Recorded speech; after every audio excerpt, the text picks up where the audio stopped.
Hello friends, welcome to my channel English with Geeta. कैसे हैं आप सब। आज हम करने जा रहे हैं 9th फिफ्थ प्रैक्टिस सेट का सेकंड पार्ट। ठीक है, ये हमारी 16 नंबर की वीडियो होगी और इसमें हम 9वें प्रैक्टिस सेट का सेकंड पार्ट करने जा रहे हैं। तो इसमें मैं आपको बता दूं, इसका जो फर्स्ट क्वेश्चन है, देखिए वो है identify the underline part of speech in the given sentence. साथ ही अगर आपने ये चैनल सब्सक्राइब नहीं किया तो सब्सक्राइब कर दीजिए, बेल आइकन को दबा दीजिए और वीडियो को ज़्यादा से ज़्यादा शेयर कीजिए, लाइक कीजिए। ठीक है, और कहीं समस्या हो तो कमेंट कीजिए। तो देखिए फर्स्ट ही लाइन आपसे क्या कह रही है, identify the part of speech. आपसे क्या कहा गया है, identify the part of speech in the given sentence. Are you feeling cold. तो ये क्या कर रहे हैं, are you feeling cold, shall I close the window. तो इसमें क्या पूछा गया आपसे, कोल्ड पूछा गया क्या है। तो देखिए ये बता रहा है आपको कोल्ड क्या है, फीलिंग क्या है आपकी, यहाँ पर वर्ब है और वर्ब की विशेषता को जो बताता है वो क्या होता है, आपका एडवर्ब होता है। तो एडवर्ब होगा आपका कोल्ड। नेक्स्ट क्वेश्चन है, pick the best alternative for the following sentence using the adverb too. Adverb too का यूज़ आपसे पूछा गया है। These mangoes are so cheap that they can not be good. तो आपसे कहा गया है, तो इसका देखिए टू का यूज़ करने का जो नियम होता है वो आप ऑप्शन सी करेक्ट है आपका। इसमें देखिए इसमें क्या होगा, आर टू चीप, और साथ ही क्या होता है, इस टू का भी यूज़ होता है। ठीक है, नेक्स्ट क्वेश्चन की तरफ बढ़ते हैं। 73, identify which type of noun is underline word is. तो देखिए आपसे पूछा गया है कि कौन सी नाउन है। Honesty is an admirable feature in any individual. तो ऑनेस्टी क्या है आपका, एब्स्ट्रैक्ट नाउन होगी। अगर आपने पढ़ा होगा तो आप इसका सही आंसर लगाएंगे।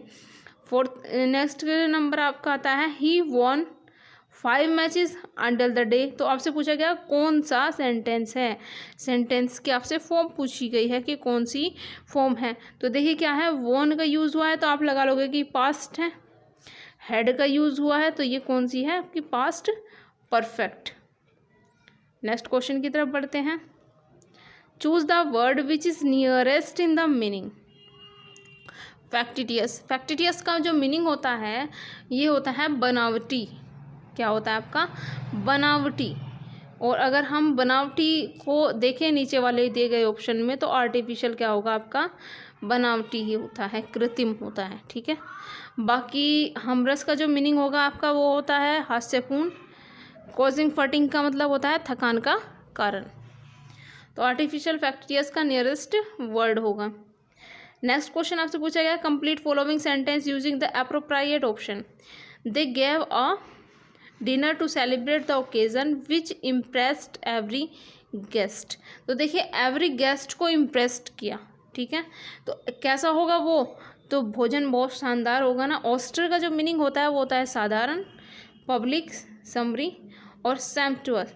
तो जो सम्पचुअस होता है, सम्पचुअस का जो मीनिंग होता है वो होता है शानदार। क्या होता है, शानदार। सम्पचुअस का जो मीनिंग होता है वो होता है आपका शानदार। तो they gave a sumptuous dinner to celebrate the occasion which impressed every guest. ठीक है, आगे बढ़ते हैं। The novel written, a novel written by Mulk Raj Anand is entitled. तो क्या होगा, मुल्क राज आनंद द्वारा लिखा गया कौन सा वर्क है, तो अनटचेबल। ये कब आया था आपका, 1935 में।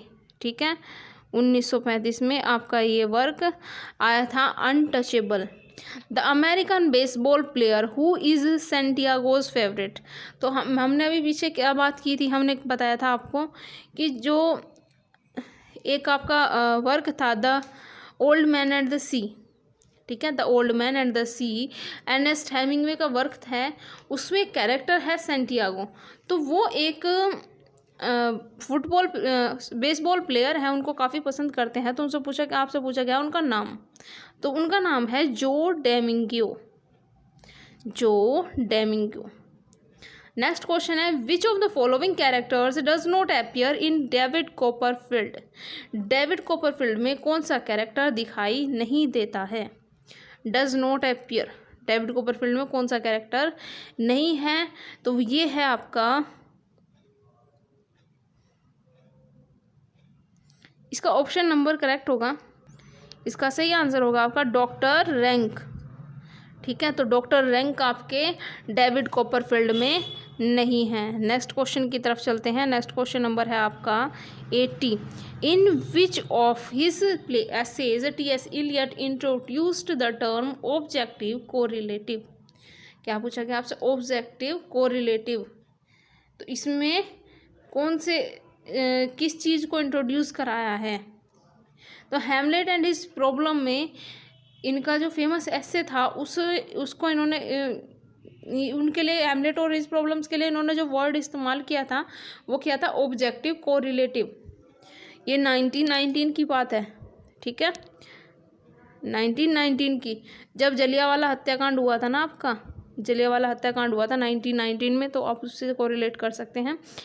तो ये होगा आपका टी.एस. इलियट ने हैमलेट और हिज प्रॉब्लम्स में ऑब्जेक्टिव कोरिलेटिव टर्म से इंट्रोड्यूस्ड कराया था। नेक्स्ट क्वेश्चन की तरफ बढ़ते हैं। क्वेश्चन नंबर 81 आपसे ये पूछता है, in the opening stanza of song of my self Walt Whitman began his spiritual awakening at the age of.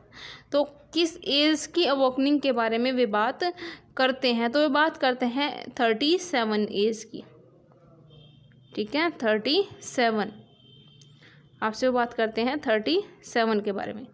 Next question है, in which poetry collection did Frost publish the poem after apple picking in the year 1915। तो in which poetry collection, तो after apple picking कौन से collection में, poetry collection में इनके published हुई थी? तो ये वर्क था इनका नॉर्थ ऑफ बोस्टन, ठीक है, कलेक्शन का नाम क्या था? नॉर्थ ऑफ बोस्टन, जिसमें एप्पल आफ्टर एप्पल पिकिंग को इन्होंने पब्लिश कराया था। नेक्स्ट क्वेश्चन आपसे पूछा गया है, एरर पार्ट बताना है। देखिए आपके सामने एक सेंटेंस दिया गया है यहाँ पर, ये आपका सेंटेंस है और इस पर क्या करना है आपको? अंडरलाइन जो वर्ड दिए गए हैं आपको यहाँ पर सही वर्ड का चुनाव करना है कि कौन सा वर्ड यहाँ पर रखा जाएगा। तो but in all these cases conversion from one scale to another is easy because scale have well formulated. तो आपसे क्या पूछा गया है, इन्हें यहाँ पर कौन सा इस्तेमाल होगा? तो are well formulated, scales are होता है, ठीक है, स्केल्स आर इस्तेमाल होगा, आर वेल फॉर्मुलेटेड।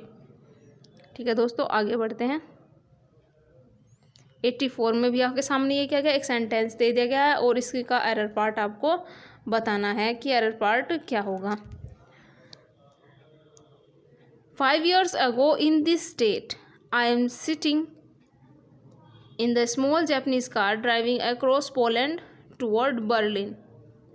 तो 5 साल पहले की बात हो रही है, तो यहाँ पर एम का यूज़ होगा ही नहीं, ठीक है। तो किस चीज़ का यूज़ होगा आपके यहाँ पर? आपके यूज़ होगा वॉज सिटिंग का, ठीक है, वॉज सिटिंग, क्योंकि 5 साल पहले की बात है। नेक्स्ट क्वेश्चन आपका आता है, keep up your bright sword for the dew will rust them good signior you shall more command with yours then with your weapons. तो ओथेलो में ये बात कही, किसको कही गई है? ये बात आपसे पूछी गई है कि ओथेलो ये बातें किनको कह रहा है। तो यहाँ पर जो इनकी सेना में ब्राबेंशो, रोड्रिगो और ऑफिसर्स हैं, उनको ये कहता है कि keep up your bright sword for the dew will rust them good signior you shall more command with yours then with your weapons. ठीक है, आगे बढ़ते हैं। नेक्स्ट क्वेश्चन में आपसे पूछा गया है, the following sentence has been divided into 4 parts which of, मतलब आपको क्या बताना है, इसमें भी एरर पार्ट आपको बताना है। एक सेंटेंस दे दिया गया है जिसमें आपको एरर पार्ट ढूंढना है। We have party tonight, why don't you join us. ठीक है, इसमें आपसे पूछा गया है। तो देखिए जो आर्टिकल है इसके प्रयोग में यहाँ पर त्रुटि गई है, क्योंकि पार्टी के पहले ए का प्रयोग होता है। We have a party tonight, तो कहाँ पर एरर है? पार्टी टू नाइट में, क्योंकि पार्टी के साथ में आर्टिकल ए का यूज़ होता है। नेक्स्ट वर्ड है, choose the correct exclamatory sentence for the following. I wish I had the wings of a Dove. तो इसमें आपको क्या करना है, जब हम इस बात को एक्सक्लेमेटरी सेंटेंस में कहेंगे तो किस तरह से कहेंगे, ये बात आपसे पूछी गई है। तो इसका जो ऑप्शन नंबर डी है वो करेक्ट होगा। O for the wings of a dove, ठीक है, एक्सक्लेमेटरी सेंटेंस में इस तरह से ये बात कही जाएगी। अब नेक्स्ट बढ़ते हैं अपने क्वेश्चन की तरफ। यहाँ आपसे पूछा गया है मतलब एक आपके सामने एजर्टेशन दिया गया है, एक रीज़न दिया गया है और उसमें से आपसे सही बात पूछी गई है कि क्या है। ओथेलो किल्ड डेस्टिमोना, हाँ ये सही है, बिकॉज डेस्टिमोना कमिटेड इनफाइडेबिलिटी। देखिए ये इनफाइडेबिलिटी जो थी डेस्टिमोना को वो कमेंट ही नहीं करती, ये क्या था, ये सिर्फ ओथेलो का शक था। तो क्या होगा आपका, ए इज़ करेक्ट, ठीक है, ए इज़ करेक्ट है आपका। लेकिन क्या है, आर इज फॉल्स है, क्योंकि उसने कहा ही नहीं था कि मैं मतलब तुम्हारे प्रति ईमानदार नहीं हूँ, वो ईमानदार थी, लेकिन क्या है बस ये शक था ओथेलो का। नेक्स्ट क्वेश्चन है, who among the following gave a happy ending to King Lear. इनमें से कौन ऐसा था जिसने मतलब हैप्पी एंडिंग की थी किंग लियर की। तो इसका आंसर आपका होगा नाहुम टाटे। जो नाहुम टाटे थे इन्होंने इसको एक हैप्पी एंडिंग दी थी। इन्होंने अपना एक वर्क लिखा था history of King Lear, the history of King Lear, जो इनकी 1681 में आई थी। ये आई थी इनकी 1681 में। इसमें इन्होंने क्या किया था, इसकी जो एंडिंग थी उसको हैप्पी एंडिंग में चेंज कर दिया था। जब इन्होंने इसकी एंडिंग लिखी तो इन्होंने इसे हैप्पी एंडिंग में कन्वर्ट कर दिया था। नेक्स्ट क्वेश्चन की तरफ बढ़ते हैं। Choose the word which is opposite. अब आपसे क्या चीज़ पूछी गई, अपोजिट। देखिए इन वर्ड के बीच में डिफरेंस याद रखेंगे, अपोजिट और नियरेस्ट में आपको ध्यान देना है कि आपसे पूछा क्या गया है। आपके सामने वर्ड है सोलिसिटियस, सोलिसिटस। तो सोलिसिटस जो वर्ड होता है इसका मीनिंग होता है आपका उत्सुक या चिंताशील, उत्सुक या चिंताशील। अब आपसे पूछा गया है इसका अपोजिट, तो जब आप अपोजिट बताएंगे तो इसका अपोजिट क्या होगा, शोविंग नो कंसर्न फॉर, ठीक है, ये किसी तरह की मतलब किसी तरह की कंसर्न या चिंता ना दिखाना, ठीक है, तो इसका अपोजिट होगा।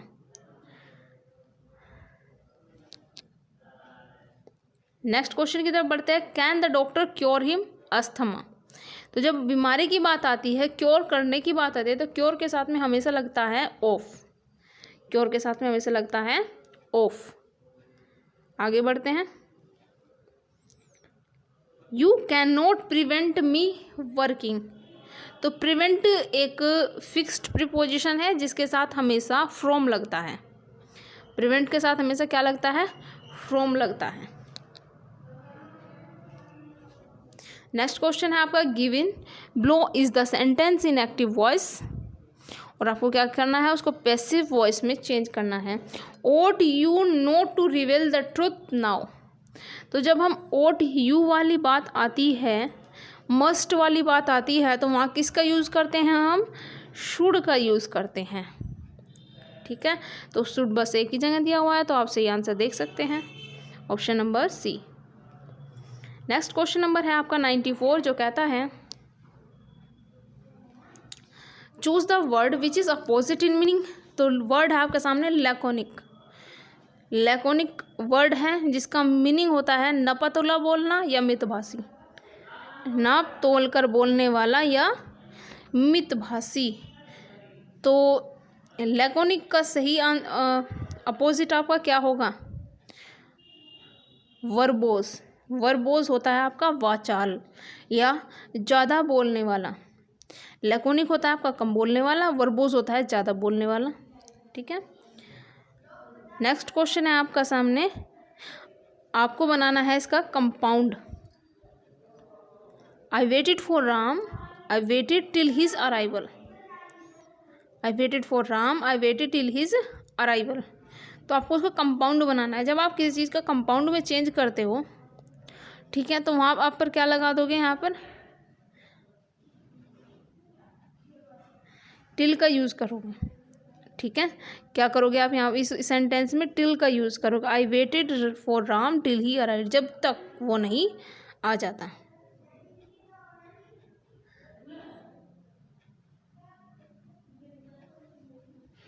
ठीक है। आगे बढ़ते हैं।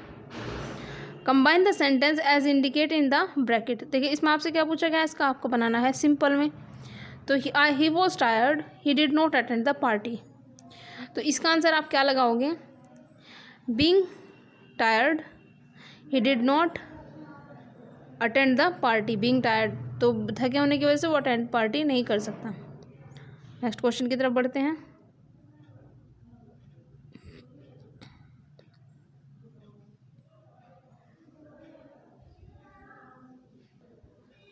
नेक्स्ट वर्ड है आपके सामने ओकेजन की सही स्पेलिंग आपसे पूछा गया। ओकेजन का मीन्स होता है आपका अपॉर्चुनिटी, जिम्मेदारी, ठीक है।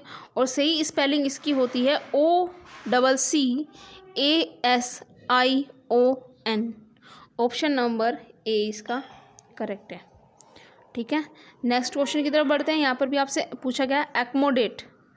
एक्मोडेट की सही स्पेलिंग, एक्मोडेट का मीनिंग होता है फिट, ठीक है। फिट को हम क्या बोलते हैं? एक्मोडेट, जो एडेप्टेबल होता है, ठीक है। इसकी स्पेलिंग आपकी सही होती है ACCOMMO, ठीक है। ACCOMMO डेट, ठीक है।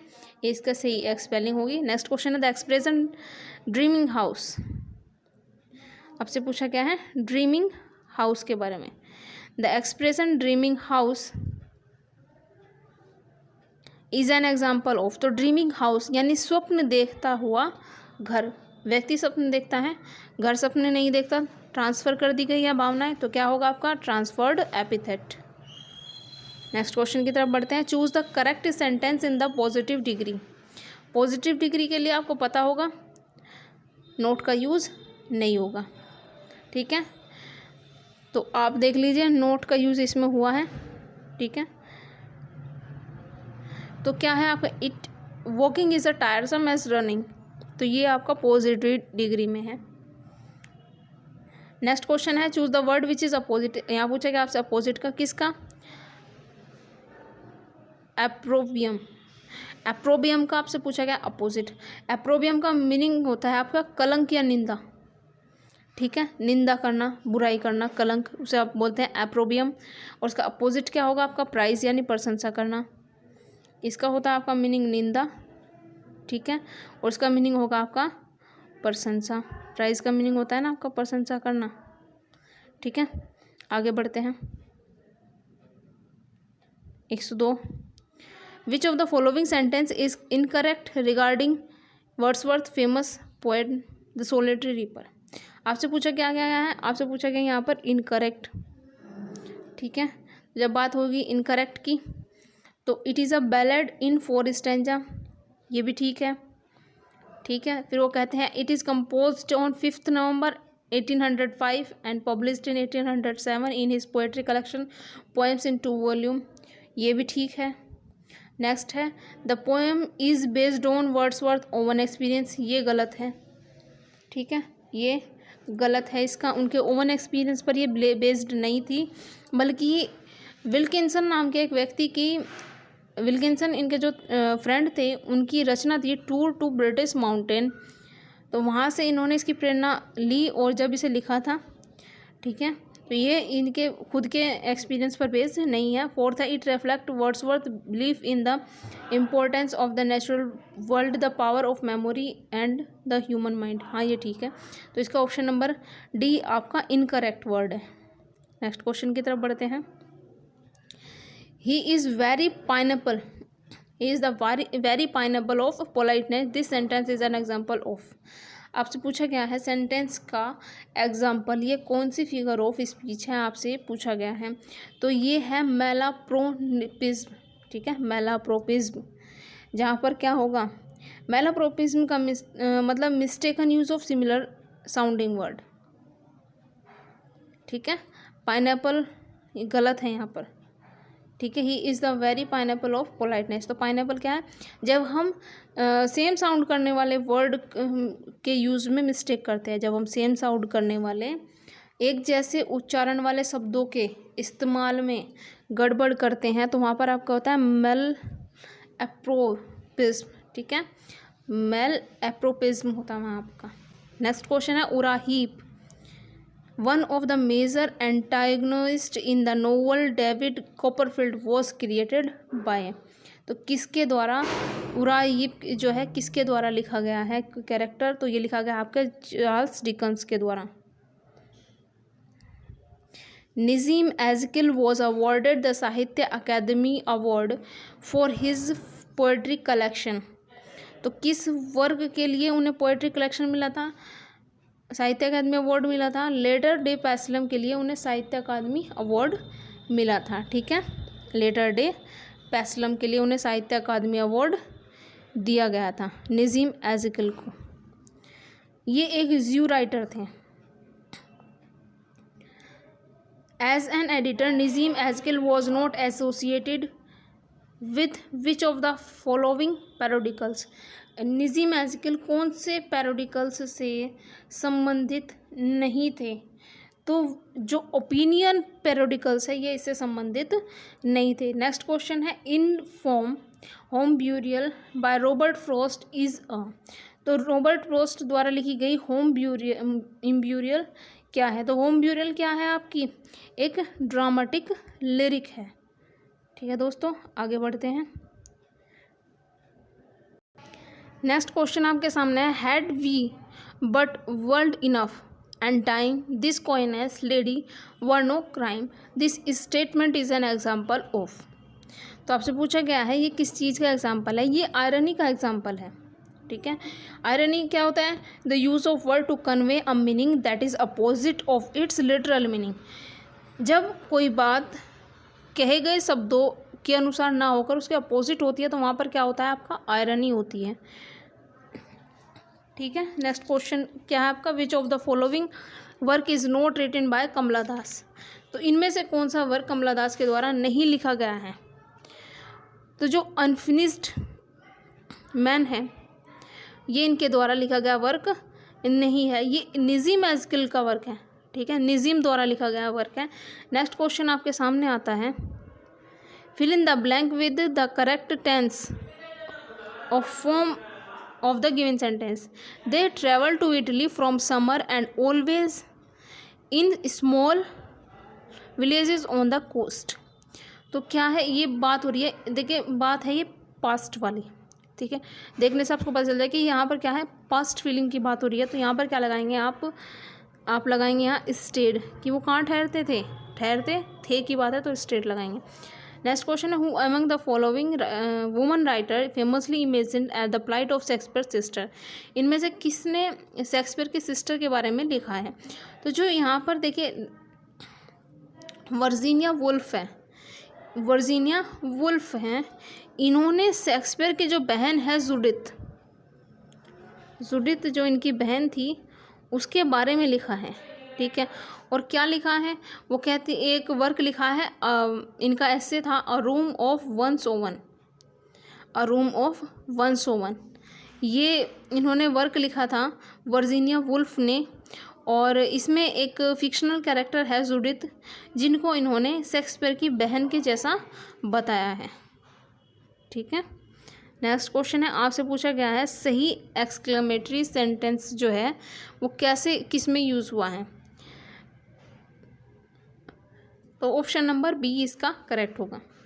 ऑप्शन नंबर बी करेक्ट होगा, you see can't forget sir. Next question है Shakespeare's popular play merchant of Venice belong to which of the following literary forms.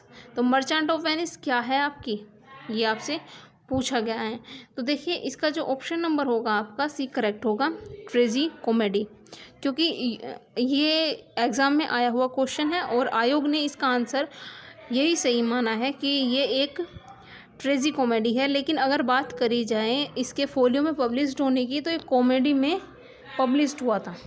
ठीक है, कॉमेडी में पब्लिश्ड हुआ था। नेक्स्ट क्वेश्चन है which of the following is the dominate theme of the Shakespeare's famous play King Lear. तो King Lear की जो आपकी थीम थी क्या थी, फिलहाल